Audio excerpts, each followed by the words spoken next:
872 days. It's not just a number. It's a span of time in which the boundaries of reality were erased, where the concepts of acceptable and impossible dissolved in the struggle for one more day of life. The siege of Leningrad is a story of unparalleled heroism. But it is also a story of unparalleled suffering, which presented people with choices that lie beyond human comprehension. Today, we speak about the most taboo chapter of that tragedy, cannibalism. Not to shock, but to understand just how far a civilized human can be pushed when their world collapses. Leningrad was not merely surrounded. It was caught in an iron ring. The connection to the mainland was severed.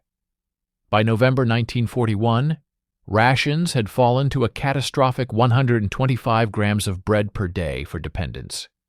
This bread was half cellulose, pulp, and sawdust. Then came the winter, the harshest in decades. There was no heating, water, or electricity. Death became commonplace. The streets filled with corpses that no one had the strength to bury. Under such conditions, the biological instinct for survival begins to override social and moral norms. According to declassified NKVD documents, from December 1941 to December 1942, over 2,000 people were arrested on charges related to cannibalism and corpse eating. The peak occurred in the winter of 1941-1942. Historians distinguish within this phenomenon. There was corpse eating, cutting up those already dead, and there was cannibalism, murder for food.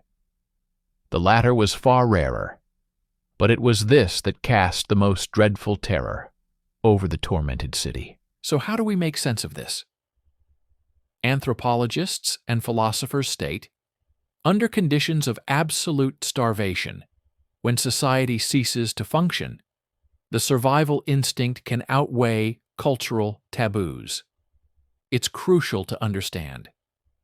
For the overwhelming majority of Leningraders, even those dying of hunger, this remained absolutely unacceptable. They chose to die. Those who crossed the line often went mad, or carried this burden for the rest of their lives. This is not a story about villains. It is a story about just how deep a fall war can engineer, and at what unimaginable price the city's survival was paid.